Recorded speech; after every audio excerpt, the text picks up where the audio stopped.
Stage 18 of the Tour de France would be the final mountain stage. Big stage before Paris.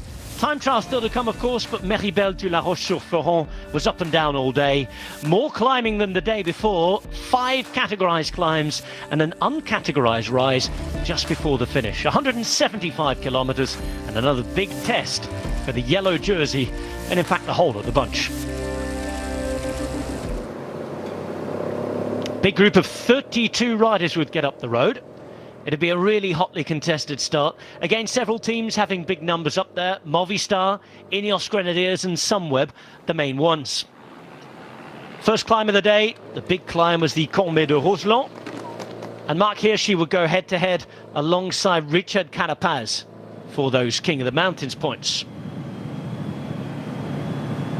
Carapaz and Hirschi would continue to fight it out.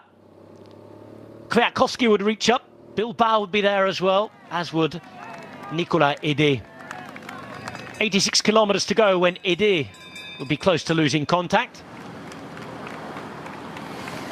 And Mark Hirschi, getting towards the last couple of climbs of the day, would suffer that fate. Sliding out on a corner, back on his bike. But a chase from there on in would be a very, very difficult one for the Swiss.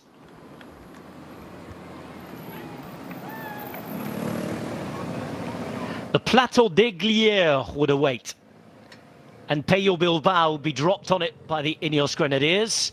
His teammate Mikel Landa starting to launch from the yellow jersey group. That behind will launch several challenges. Up the front, still the Ineos Grenadiers pairing. They go over the gravel sector at the top, and in the GC group, disaster for Richie Porte. 3 weeks of playing it perfectly, up there in 4th place on the general, having a mechanical on the site where the French resistance is remembered with that monument. Primož Roglic going over the top, slightly stronger than the main group. Main group hanging on, Porte getting back onto them, and the Ineos Grenadiers celebrating. But who would take the stage win? Carapaz had already taken the King of the Mountains jersey, and brothers in arms crossing the line meant that it would be Michał Kwiatkowski for the first time in his career taking a stage of a Grand Tour. A brilliant 1-2, a day to remember for the Ineos Grenadiers, who until that moment had had a tour to forget. One set of bonus seconds were still available, and amazingly Wout van Aert have made it back into the group.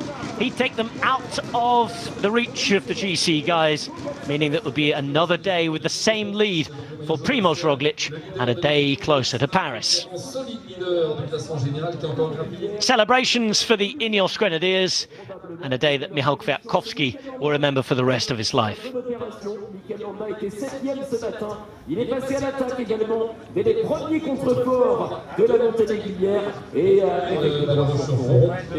Roglic in the yellow jersey yet again. Pogačar remaining in 2nd place. No changes in the top 3, but plenty of changes in the top 10. Tom Dumoulin staying in 9th, but look at Yates and Uran dropping places. Landa up to 5th, Enric Mas climbing 2 places to 6th as well. Still room for all of that to change come the time trial. And a new King of the Mountains, Richard Carapaz in the jersey, but not guaranteed to stay there. Another first category climb to Planche des Belles Filles in the time trial, and just a 2-point lead over Tadej Pogačar for Richard Carapaz. So Bourg-en-Bresse to Champagnole, stage 19, last meaningful road stage of this Tour de France. Day for the breakaway, day for the fast men, not sure, we'll have to find out. 166 kilometres on stage 19. Adjoint au maire de La Roche-sur-Foron, délégué à la culture.